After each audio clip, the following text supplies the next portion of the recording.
বাবাকে না জানিয়ে একটা ডিভোর্সি মেয়ে বিয়ে করেছে। এতে কোনো সমস্যা ছিল না।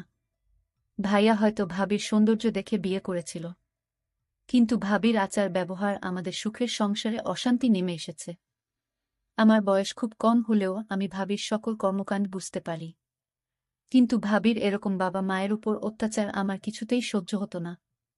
আর ভাইয়া তো চাকরির কাজে শহরে থাকত। একদিন ভাবিকে হোটেলে নিয়ে গেলাম, আর হোটেলে নিয়ে যা করেছিলাম তা শুনলে তোমাদের মাথা গরম হয়ে যাবে। তাহলে মূল ঘটনাটি বলি। এইমাত্র আমি ৫০০ টাকার ৩টা নোট ড্রেসিং টেবিলের উপর রেখে কিচেনে গেলাম, এখন দেখি টাকাটা নেই। সোহান, টাকাটা কি তুমি নিয়েছ? ভাবির এই কথা শুনে আমার মাথা জ্বলে উঠল। শেষ পর্যন্ত চোর বানিয়ে দিল আমাকে। ছি! অবশ্য বেকারদেরকে মানুষের অনেক কথা শুনেই বেমালুম হজম করতে হয়। কথায় কথায় মাথা জ্বলে উঠলে চলে না। অনেক কষ্টে নিজেকে সামলে নিয়ে বললাম, না ভাবি, আমি নেইনি। হয়তো অন্য কোথাও রেখেছ, ভালো করে খুঁজে দেখো। ভাবি বলল, সব জায়গায় খুঁজেছি, কোথাও নেই। তুমি একটু মনে করে দেখো। এমনও তো হতে পারে তুমি মনের ভুলে নিয়ে মানিব্যাগে ঢুকিয়ে ফেলেছ, এখন মনে করতে পারছ না। এবার সত্যি সত্যি মাথায় আগুন চড়ে গেল। আমি খুব হালকা স্বরে বললাম, ভাবি, তুমি যেভাবে আমাকে অপমান করছ, এর মধ্যে যে চূড়ান্ত রকমের একটা ছোটলোকি আছে। তুমি কি তা বুঝতে পারছ? এই কথায় ভাবি শ্রাব্য অশ্রাব্য ভাষায় যা বলা শুরু করল, তাতে তাকে আর একটা ভদ্র বাড়ির ছেলে বউ কিংবা কোনো ভালো ঘরের মেয়ে বলা যায় না। এক পর্যায়ে সে বলেই ফেলল, ধামরা একটা ছেলে বছরের পর বছর ভাইয়ের ঘাড়ে বসে বসে হাতির মতো গিলছে। ৪ পয়সা ইনকামের মুরদ নেই, সে কি না আমাকে বলে ছোটলোক। আমি বারবার এদিক ওদিক তাকাচ্ছি, যেন মা এইসব কথা কোনোভাবে শুনতে না পায়। এমনিতেই সে স্ট্রোকের রুগী, কোনোভাবেই উত্তেজিত হতে পারে, এমন কিছু শুনতে দেয়া যাবে না তাকে। এরপর আর কোনো কথা জোগাল না আমার মুখে। নিঃশব্দে বাড়ি থেকে বের হয়ে গেলাম। বেলা বাজে 10টা 56। রোদ তেতে উঠেছে। আষাঢ় মাস, অথচ বৃষ্টির নামগন্ধও নেই।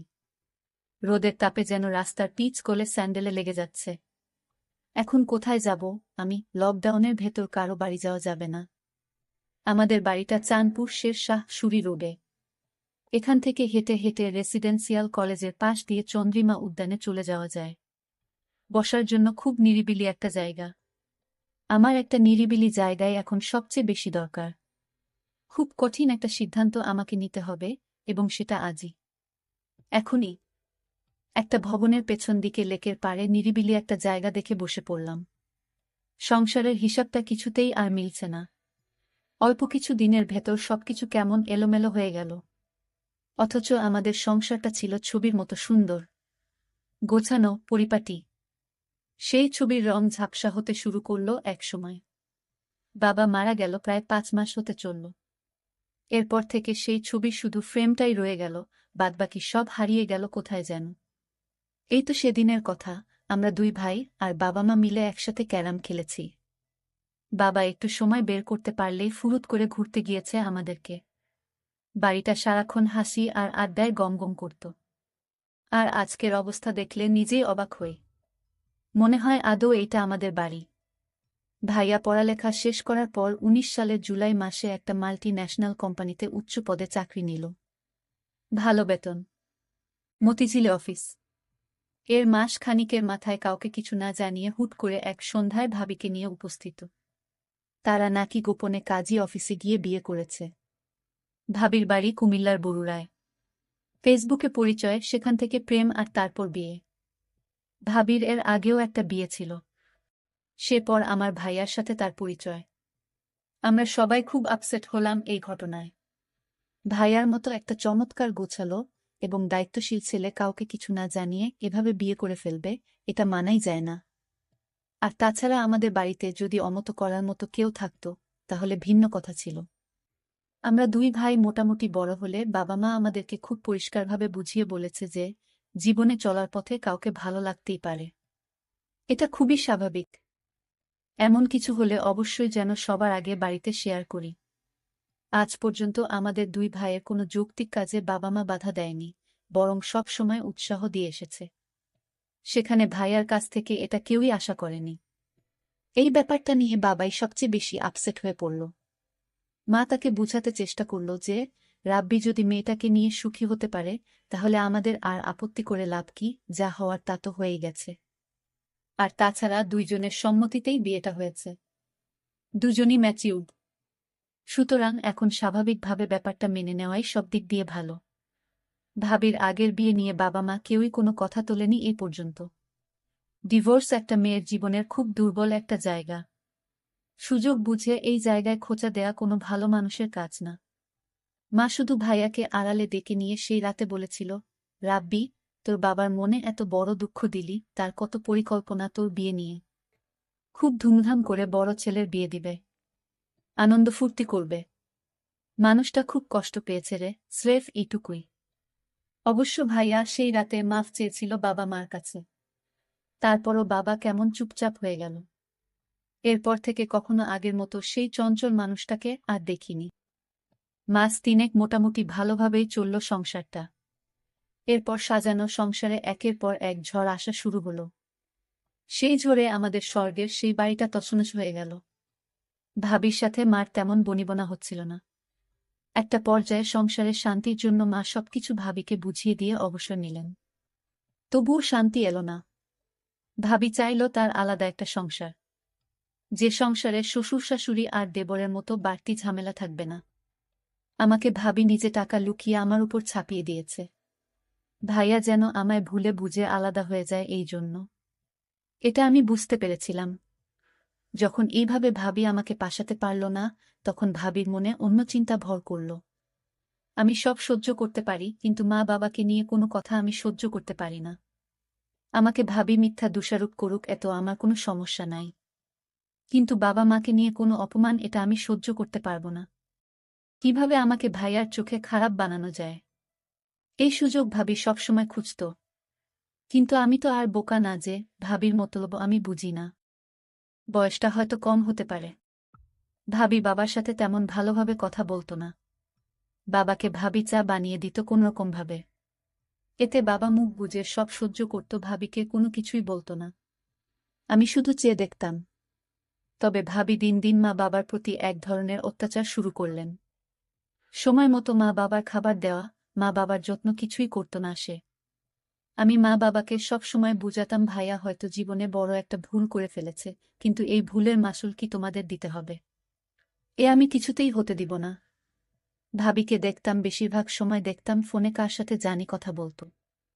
ভাইয়া যখন বাড়িতে থাকতো না, তখন ভাবি কার সাথে যেন কথা বলতো ফোনে সারাক্ষণ। এই দৃশ্য আমি দেখতে পেতাম। একদিন আমি দেয়ালের ওপাশ থেকে শুনতে পেলাম ভাবি ফোনে বলল, কাল আমার স্বামী বাসায় থাকবে না, তুমি একটু আমার সাথে দেখা করো, জরুরি কথা ছিল। ভাবির এসব কথা শুনে আমি চমকে উঠি, তার মানে ভাইয়াকে এভাবে ভাবি ফাঁকি দিয়ে চলেছে। আর ভাইয়া কিছুই বুঝতেছে না। কিন্তু ভাইয়ার মতো আমি এতটা বোকা না যে আমার চোখ ফাঁকি দিয়ে থাকবে। আমি এরপর থেকে ভাবিকে চোখে চোখে রাখি। কখন কি করে কার সাথে কথা বলে সবকিছুর খবর আমি রাখি। অন্য একদিন ভাবি ফোনে বলল, কাল কিন্তু তোমার আসতেই হবে। আমি এই দিন বাড়ি থেকে এক পাও নড়লাম না। আমি আজ দেখব ভাবির ঘরে কে আসে। আমি অপেক্ষায় রইলাম লোকটিকে দেখার জন্য। রাত যখন 10টা বাজে, তখন দেখতে পেলাম ভাবির রুমে একটি ছেলেকে ঢুকতে। ছেলেটি ভাবিকে বলছে, তুমি কেন এখানে পড়ে আছো? ভাবি তখন বলল, আরে কিছুদিন আছি এখানে, আমার স্বামীর কাছ থেকে সিগনেচারটা নিতে পারলেই সকল সম্পত্তি আমাদের হয়ে যাবে। আমরা এই বাড়িটি বিক্রি করে অন্য কোথাও একটা বাড়ি রাখব, আর আমরা সুখে জীবন যাপন করব। ছেলেটি বলল, কখন করবে? আর কিছুদিন ধৈর্য ধরো প্লিজ, আমি একটা সুযোগ খুঁজতেছি। তারপর তারা দুজন দেখলাম ঘনিষ্ঠ হতে লাগল। আমি জানালার পাকা দিয়ে তা ভিডিও করে ফেলি। এখন কোথায় যাবে ভাবি, তুমি তো আমার হাতে ধরা। তোমার সমস্ত প্ল্যান আমি মোবাইল দিয়ে রেকর্ড করেছি ভাবি। এখন আমি তোমাকে যে কি করব তা তুমি কল্পনাও করতে পারবে না ভাবি। সামনে তোমার খারাপ সময় আসছে ভাবি। তোমার এরকম প্ল্যান আমার আর বুঝতে বাকি নাই। আমি তোমাকে এমন করে ছাড়ব, তুমি তা সারা জীবনও ভুলতে পারবে না। তারপর দিন ভাইয়া বাড়িতে আসলো। ভাইয়া ভাবির জন্য নতুন শাড়ি নিয়ে এসেছে। ভাবি তখন খুশি হয়ে বলল, তুমি হাতমুখ ধুয়ে আসো, আমি তোমার জন্য খাবার রেডি করছি। তারপর ভাইয়া খেতে বসল। ভাবি তখন ভাইয়াকে জিজ্ঞেস করল, আচ্ছা আমরা যে বিয়ে করেছিলাম তার জন্য কাজী বলেছে একটা তোমার সই এর বাকি ছিল, আর সেই সইটা তোমার করতে হবে। ভাইয়া বলল, আমি এই সপ্তাহ কাজের চাপে আছি, আমি 1 সপ্তাহ অফিসের কাজে চট্টগ্রাম যেতে হবে, তারপর দেখি আমি সইটা দিয়ে দিব, আমি এখন খুব বিজি। ভাবি বলল, আচ্ছা ঠিক আছে, তাহলে এই সপ্তাহ বাড়িতে এসে মনে করে সইটা দিয়ে দিতে হবে। ভাইয়া পরদিন সকালে চলে গেল। আমি ভাবির রুমে গেলাম। ভাবিকে জিজ্ঞেস করলাম, ভাবি তোমার দিনকাল কেমন কাটছে? ভাবি বলল, ভালোই তো, কিন্তু তুমি একটা চুলটা তুমি ভুলে যেও না। আমি বলেছিলাম, ভাবি তুমি কেন আমায় মিথ্যা অপমান করছো? আমাকে তোমার সহ্য হয় না, সেটা তুমি মুখে বলে দিতে পারো। তাহলে কেন শুধু শুধু আমাকে মিথ্যা অপবাদ দিচ্ছ ভাবি? ভাবি তখন রাগান্বিত হয়ে বলল, তুমি এখন আমার রুম থেকে যাও। আমি বললাম, ভাবি তুমি যে আমায় চোর বলেছ, মনে রেখো ভাবিকে যে আসল চোরটা তুমি খুব শীঘ্রই জানতে পারবে। ভাবি আমার কথা শুনে কিছুটা অবাক হয়ে গেল। তুমি আমাকে ভয় দেখাও নাকি? আমি বললাম, ভাবি ভয় না, যা সত্যি তাই বললাম। ভাবি তুমি সময় মতো সব টের পাবে। ভাবি মনে মনে চিন্তা করতে লাগল, আমার দেবর কি আমার সব প্ল্যানের কথা কি জেনে গেছে নাকি? না, সে জানবে কি করে? আমার তো প্ল্যানটা একমাত্র ও ছাড়া একটা পাখি পর্যন্ত জানে না। তাহলে সে জানবে কি করে? পরের দিন ভাবিকে দেখলাম মোবাইল ফোন দিয়ে ওই ছেলেটির সাথে চ্যাট করছে। আমি ভাবির মেসেঞ্জারে ভাবির প্ল্যান করা ভিডিওটা ভাবির মেসেঞ্জারে পাঠালাম। ভাবি ভিডিওটা দেখে চমকে উঠল। আরে এ তো দেখি আমার সমস্ত প্ল্যান করার ভিডিও, এই ভিডিও দেবর কিভাবে পেল? আর সে কোথায় এই ভিডিও পেল? আমার ভিডিওটা দেখে মাথা গরম হয়ে গেল।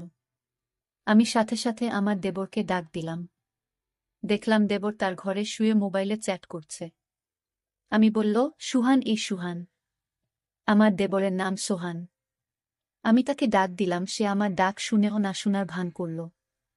আমি 3টা ডাক দিলাম জোরে জোরে। সোহান তখন বলল, আরে ভাবি আপনি এত রাতে কি হয়েছে? ভাবি কোনো সমস্যা? ভাবি বলল, তুমি জেনেও না জানার ভান করছো কেন? আমি বললাম, ভাবি তুমি কি পাগল হয়ে গেছো? আমি কি জানি? আমি কিছু জানি না। আর তুমি কিসের কথা বলছো? ভাবি তখন বলল, তুমি এই ভিডিও কোথায় পেলে? আরে আমি এই ভিডিও, তুমি যার সাথে সম্পদ চুরি করে যার সাথে পালিয়ে যাবার প্ল্যান করছিলে সেই আমাকে এই ভিডিও দিয়েছে ভাবি। ভাবি আমার কথাটা বিশ্বাস করতে পারল না মনে হয়। ভাবি বলল, এ হতে পারে না। আমি বললাম, ভাবি তোমার প্ল্যান করা সমস্ত ভিডিও আমার কাছে আছে। আমি এই ভিডিও ভাইয়াকে দেখাবো, তারপর থানায় গিয়ে মামলা করব। তোমাকে সারা জীবন জেলে থাকতে হবে ভাবি। ভাবির সুন্দর মুখখানা শুকিয়ে গেল আমার কথা শুনে। ভাবি দেখলাম অনেক ভয় পেল। তারপর আমায় ভাবি বলল, সোহান আমি ভুল করেছি, প্লিজ তুমি এই ভিডিওটা ডিলিট করে দাও। আমি বলেছিলাম, না ভাবি, তুমি যে প্ল্যান করেছিলা সেটা যদি আমি সময়মতো না জানতাম তাহলে আমাদের তুমি রাস্তার ফকির বানিয়ে ছাড়তে। ভাইয়াকে বোকা ভেবেছ তুমি, কিন্তু আমি বোকা না। ভাবি তখন বলল, আচ্ছা সোহান তুমি কি চাও আমি তোমার সব কথা শুনবো, তাও তুমি তোমার ভাইয়াকে এই ভিডিও দেখাইও না? আমি বললাম, ঠিক আছে আমি ভিডিও দেখাবো না, তবে আমি যা বলি তাই তোমার শুনতে হবে। ভাবি বলল, ঠিক আছে আমি তোমার সব কথাই শুনব। আমি তোমার মা বাবার সাথে ভালো আচরণ করব। আমি বলেছিলাম, ভাবি তাহলে কাল আমার সাথে একটি জায়গায় যেতে হবে। ভাবি বলল, ঠিক আছে। আমি ভাবিকে পরদিন সকালে ভাবিকে নিয়ে পটুয়াখালী ঘুরতে গেলাম। ভাবিকে বললাম, ভাইয়া ফোন করলে কি বলবে?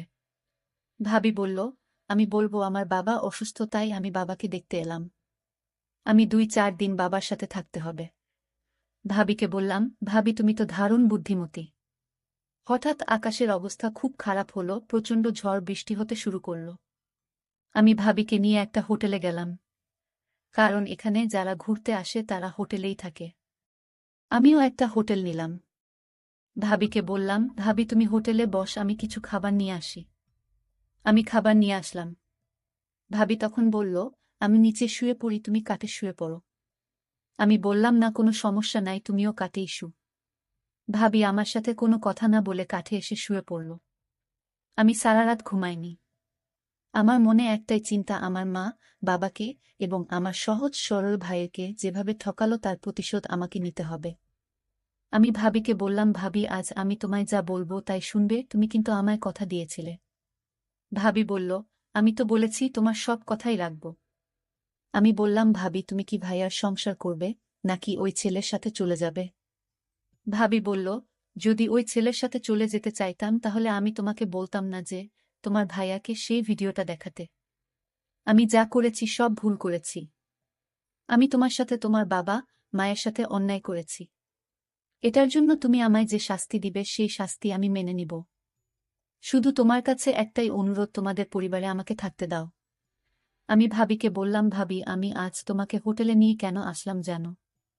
শুধু তোমার মনটা পরীক্ষা করার জন্য। আমি যা বুঝলাম তুমি সংসারটা বাঁচানোর জন্য সব করতে পারো, এটা আমি পরিষ্কার বুঝেছি ভাবি। আর তুমি কি করে ভাবলে আমি তোমার উপর এসব করার জন্য জুলুম করব? শোনো ভাবি, আমি তোমাকে এখানে আনার একটাই উদ্দেশ্য, যেন তুমি ভালো হয়ে যাও। দেখো ভাবি, আমি আজ ইচ্ছা করলে আমি অনেক কিছুই করতে পারতাম, কিন্তু আমি তা করিনি। কারণ ভাবিরা মায়ের মতোই হয়। দেবরের এসব কথা শুনে, তার ব্যবহার দেখে আমি অবাক হয়ে গেলাম। আমি কান্না করতে লাগলাম আর বলতে লাগলাম, তোমার বাবা মায়ের কাছে আমায় নিয়ে চলো, আমি তাদের কাছে ক্ষমা চেয়ে নিব। আর তুমি আমাকে ক্ষমা করে দিও, আমি তোমাকে অনেক কষ্ট দিয়েছি। তোমার মতো দেবর যদি প্রতি ঘরে থাকে তাহলে প্রত্যেকটা ঘর অনেক সুন্দর হয়ে যাবে। আমি ভেবেছিলাম মাত্র 10 বছরের একটা বাচ্চা দেবর, সে তার মেধাকে কাজে লাগিয়ে সংসারটা জোড়া লাগিয়ে দিল। আমি ধন্য তোমার মতো দেবর পেয়ে। দর্শক বন্ধুরা, আমি ওই ছেলেটির উপর দোষ চাপিয়ে আমার ভাইয়ার সংসারটা বাঁচিয়ে দিলাম। ভালো করিনি। তা অবশ্যই কমেন্ট করে জানাবেন।